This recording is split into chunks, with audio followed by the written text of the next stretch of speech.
लखनऊ के नवाबों को बेंगलोर के रॉयल्स ने बड़े अदब से हरा दिया। हां, बड़े अदब से हराया क्योंकि चिन्नास्वामी में अगर आप 20 ओवर में 146 पर ऑल आउट होते हैं और फिर आप 15 ओवर में ही मैच हार जाते हैं तो यह हार बड़ी अदब की है। हालांकि यह हार से ज्यादा जीत के चर्चे आरसीबी के होंगे क्योंकि आरसीबी इस जीत के साथ आईपीएल 2026 की नंबर 1 टीम बन गई है। वो टीम बन गई है जो टॉप पर है, वो टीम बन गई है जो बाकी टीमों से कह रही है कि भाई साहब हम तो टॉप 2 में जा रहे हैं, आप देख लो आप में से कौन ऐसे हैं जो खेलने वहां पहुंचेंगे। यह मैच विराट कोहली के जज्बे के लिए याद रखा जाएगा क्योंकि विराट कोहली साहब ने इस मैच में बीमार होने के बावजूद पहली बार इतिहास में इंपैक्ट प्लेयर के तौर पर खेला और फिर क्या खूब खेला। मतलब चिन्नास्वामी में जीत का इतिहास बना दिया। लगातार 6 मैचेस में जीत, 6 मैचेस बहुत बड़ी कहानी होती। 2011-12 में हुआ था, 13 में हुआ था और अब 25-26 में उस तरह चले गए। इस मैच में किसी के बल्ले से शतक तो नहीं आया, किसी के बल्ले से अर्धशतक नहीं आया, लेकिन आरसीबी के बल्लेबाजों ने टुकड़ों टुकड़ों में बताया कि भाई साहब हमारी बैटिंग बहुत स्ट्रांग है। अगर फिल सॉल्ट नहीं चलता है तो विराट कोहली संभाल लेगा, विराट जब आउट होगा तो पाटीदार खेल लेगा, पाटीदार नहीं चल रहा है तो पडिक्कल खेल लेगा, पडिक्कल नहीं चलता है तो नीचे आपका जीतेश या फिर टिम डेविड मार देगा और ये सब आउट हो गए तो रोमारियो शेफर्ड तो मैच जिता ही देगा और यही इस मैच में भी हुआ।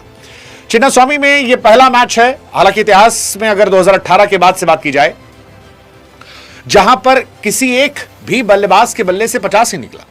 मतलब कोई बल्लेबाज यहां पर 50 प्लस नहीं बना पाया और यह अपने आप में हैरान है क्योंकि यह हाई स्कोरिंग मैच ग्राउंड है। इस मैच में उम्मीद थी कि मिच मार्श जलवा दिखाएंगे, निकोलस पूरन जो है वो छा जाएंगे, माकरम जो है उनका पराक्रम दिखेगा, ऋषभ पंत से लेकर आयुष बदोनी, अब्दुल समद और आपके मुकुल चौधरी का जलवा जो है वो जलाल होगा। लेकिन यहां तो आरसीबी के गेंदबाजों ने कमाल कर दिया। हेजलवुड फिर उन्होंने बताया कि वो क्यों टॉप नॉच बॉलर है।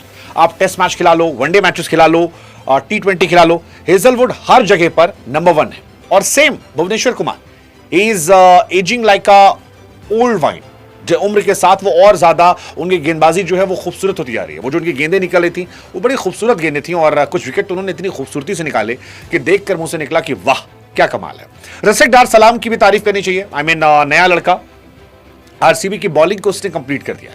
हेजलवुड और आपके भुवनेश्वर का इंपैक्ट दिखता था लेकिन साथ में एक गेंदबाज नहीं मिलता था और रसिक डार सलाम की वजह से वो जो एक एरिया है वो इनका बड़ा स्ट्रांग हो गया। हालांकि इनके पास डगआउट में और ही बॉलर हैं, इनके पास अभी मंगेश यादव बैठा है और भी कई लड़के बैठे हैं, बट ओवरऑल इनकी गेंदबाजी जो है वो सॉलिड हो गई क्योंकि 3 फास्ट बॉलर, तीनों फॉर्म में।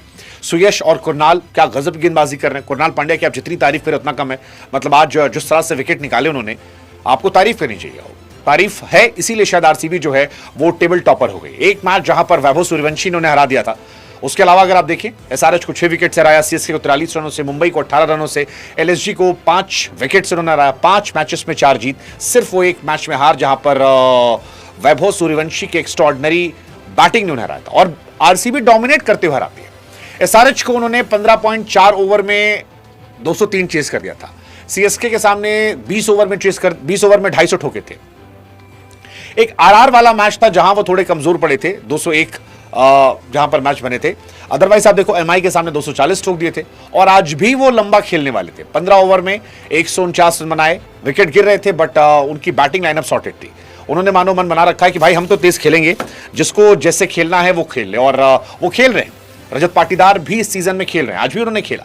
एसआरएच के सामने 12 गेंद 31 रन, सीएसके के सामने 19 गेंद 48 रन, आरआर के सामने 40 गेंद 63 रन, एमआई के सामने 20 गेंद 53 रन, एलएसजी के सामने 13 गेंद 27 रन। आई थिंक जितनी तारीफ की जाए उतना कम है। 5 मैच 222 रन, 55 का एवरेज और 213 का स्ट्राइक रेट, जिसमें खास बात यह कि छक्के 21 पड़े। मैडनेस है।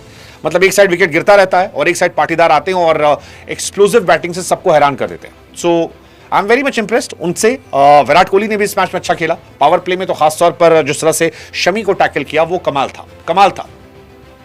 इस आईपीएल में विराट कोहली के बल्ले से भी रन आए, 69 रन एसआरएच के सामने, 28, 32, 50, 49। सो एक सीजन और है जहां शायद 500 प्लस जो है वो आपको देखने को मिल सकता है। 2 साल पहले T20 से रिटायरमेंट लेने के बावजूद कंसिस्टेंसी एटलीस्ट विराट कोहली की कहीं कमी नहीं है। मतलब आप ये कह सकते हो कि यार इस दिन तेज खेले, बीच में तो मैचेस स्लो खेले थे, but again he is very consistent, जो एक टीम को बहुत खास बनाता है। और बाकी उनके पास हिटर भरे पड़े। अब तो पडिक्कल भी मारता है, पाटीदार भी मारता है, नीचे आपके पास टिम डेविड मारने वाला है, जितेश शर्मा मारने वाला है। सो हर आदमी आपका मारने वाला है। लेकिन मेरे लिए ये मैच आरसीबी की बैटिंग से आरसीबी की बॉलिंग के लिए रहेगा क्योंकि रसिक डार सलाम यार, मतलब मैन ऑफ द मैच भले ही हेजलवुड को मिला हो, 4 ओवर 20 रन 1 विकेट, लेकिन अगर ऑनेस्टली देखा जाए तो इस मैच में भुवनेश्वर और रसिक भी 19 नहीं थे। भुवनेश्वर ने 4 ओवर में 27 रन देकर 3 विकेट, रसिक सलाम ने 4 ओवर में 24 रन देकर 4 विकेट। अब आप अगर इसको जोड़ के देखो तो फास्ट बॉलिंग जो है वो अलग लेवल पे गई है, मतलब जितनी तारीफ करो उतना कम है। 71 रन देकर फास्ट बॉलिंग ने 12 ओवर में आपके 8 विकेट निकाले। That's absolute madness, absolute madness. 12 over में 71 रन देकर और फिर आप 8 विकेट निकाल लेते हो, यही मैच खत्म हो गया था। इसीलिए शायद दुनिया जो है आज तारीफ कर रही है।